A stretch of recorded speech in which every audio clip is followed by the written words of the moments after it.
You are listening to Mining Stock Education, where you'll learn from the top leaders in the natural resource sector and uncover quality mining investment opportunities. Well, I mean, this is the reason we're going for these things, because, it sounds outlandish because we're sitting here at 50 million, but you can turn it into $1 billion company in very, very little time. Thank you for tuning in to Mining Stock Education. I'm your host, Bill Powers. About a month ago, I interviewed Pierre Lassonde, the mining billionaire and entrepreneur. And as part of that interview, I asked him what were the best investment that he sees in the resource sector. And he quickly responded that he likes copper gold projects. Large copper gold projects is where he sees the greatest value, both for the obvious reasons why us gold investors invest in gold, but also because of copper and the increasing need for it in the electrification and the trends that we're seeing in our world. So my guest today is Shawn Wallace. He's a returning guest. He's the executive chairman of Torq Resources, one of our sponsors. Shawn is a longtime partner with Ivan Bebic, formerly of Oren Resources, and Keegan and Caden Resources, where they had great success. So when you think about Ivan Bebic and being a young, successful mining entrepreneur, you can't think of Ivan without thinking of Shawn. So Shawn, welcome onto the program. And you just acquired a very prospective copper gold project there in Chile. Talk us through this. What is the significance and what should investors look for? Great. Well, thank you, Bill. This is really the significance of this is when I came on last time, I talked about that we'd assembled a team and we'd found a way to work amid this pandemic and the restriction of travel and so forth. And, we really believed that was the right move. But now we're starting to see the fruit that bears. The speed with which the things that we're trying to achieve in Chile is really taken on a much better cadence. And you saw that with the news release that we just put out with the acquisition of the Margarita copper gold project. The significance of it is that it is the kickoff asset for the company. We said we were going to do this, and this is sort of the first really tangible piece of achievement, if you will, that we were actually acquiring things. We're find ways to deliver value and unearth the value. So it also, is the first in what's going to be a number of acquisitions in this space. We're going to build out a portfolio of assets that have the capability to become large scale, the type of assets that Pierre Lassonde was referring to that he liked so much. We feel very much the same way. So this project is in Chile. Why did you settle on Chile for this project? And also maybe talk about the belt that it's in, because my understanding it's a very prospective belt. Yeah, some of the Cordillera belts, there's a bunch of mines on it, big, profitable, long-term mines. Again, one of the characteristics of these big copper gold projects. Well, one thing, this one's only 65 kilometers north of Copiapo. It's 100 flights a day in there international. I mean, it's just a fantastic place to be able to sort of have close by for infrastructure and so forth.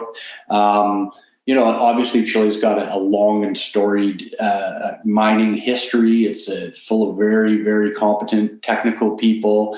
The mode of doing business down there, it lines up with us so we can get things done.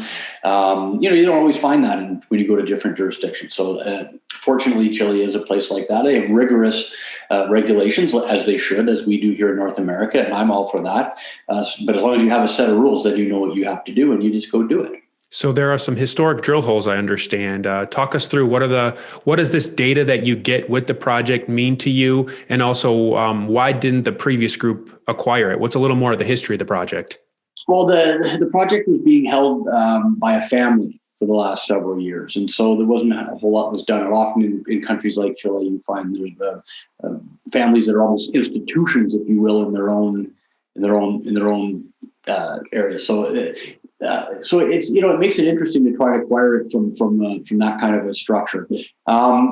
So there hasn't been a lot of drilling on this project. Certainly, there has been no drill testing of what we're after.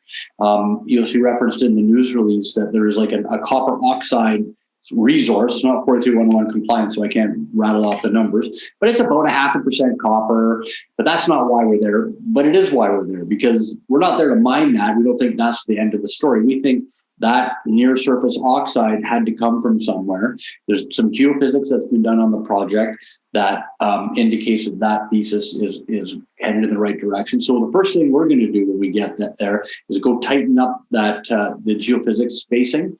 It's a method called IP. It's been used for a long time. I've worked with it for 35 years on all various porphyry projects I've worked. A lot of them are mines now.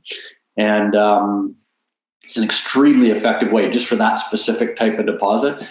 So yeah, we're really quite optimistic. And we're also happy that we have a project here that, look, it's either going to be there or it's not. And because you're going after large scale projects like this, they're also easier to explore because you're not going after some discrete thin gold veins or, I've done that also. And it can be very exciting. It's a bit more nail biting here.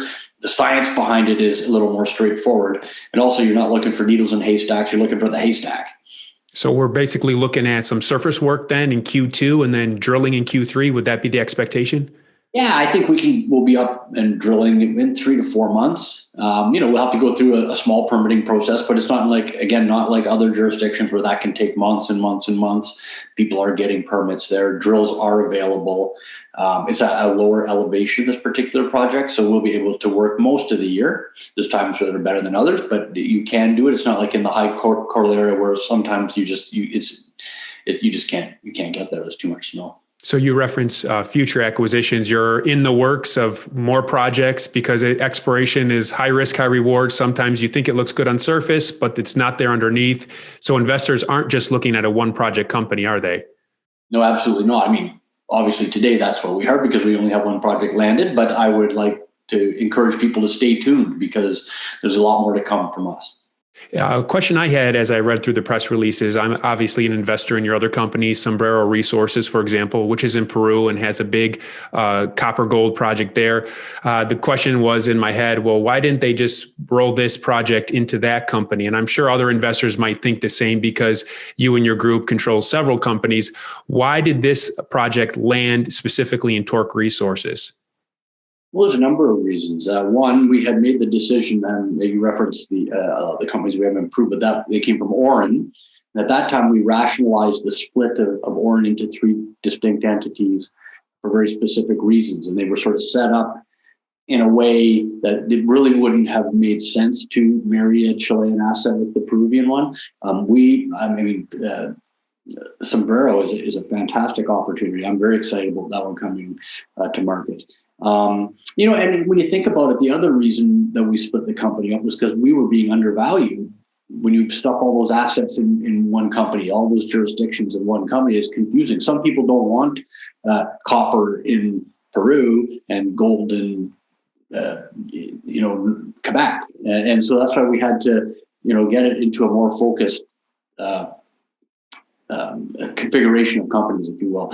And so then it wouldn't make any sense then to go and muddy the waters again by adding this Chilean thing with the Peruvian assets. So, we've decided to go back to the way we always did things. Oren was atypical for us. The reason we stuffed so many assets in is because we had a couple of those were takeovers. The reason we did that was because we had currency in Oren. Torq didn't really have currency. It was his sister company. It sort of sat there with cash in it. But if we would have, say, undertaken some of those takeovers we did in Oren with Torq, the dilution would have been not in our favor and certainly not in our shareholders' favor. And the treasury sits right now in Torq, as you mentioned, it's cash up $9 million. Is that right? That's about 8.5 right now. Okay. Yeah. And so what, with that money on hand, obviously you don't need to raise money right now, but what type of drill program? You usually go big at big targets, right? Yeah, you go big. But again, the good news on this stuff is that, you can drill, you can cover a lot of ground with fewer drill holes, if that makes sense to you. You can have big spacing because you're not, if you're a few hundred meters apart with a drill hole, well, there's not going to be a high-grade gold vein down the middle on one of these that you're going to miss. So you don't have to do this tight spacing thing. So here you can take big step outs. And then once you get a sniff of something, then you tighten it up and try and figure out the deposit. So, I think we have an approved budget of about $4 million from the board but that always can be amended. If we start having success, obviously we'll spend more quickly. But certainly, to your point, we are financed. If we start making other acquisitions, obviously, which we said we're going to, so there will be need for additional capital at some point, but certainly not in the immediate term. Shawn, final question. Your and Ivan companies historically traded at a premium because of your past success. Also, because as I've observed how you raise money, you get some of the lowest cost of capital and least dilutive financings out there in the junior space. So investors should factor that in when they look at your market cap right now, which I think is around $50 million. Talk to us about, if you're successful and you discover what you want to, what would that mean for your market cap valuation? Well, I mean, this is the reason we're going for these things, because, it sounds outlandish because we're sitting here at 50 million, but you can turn it into $1 billion company in very, very little time.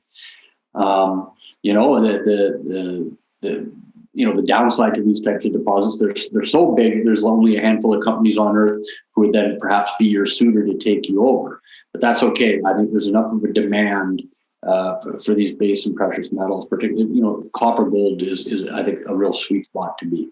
The website is Torq Resources, and that's Torq with a Q.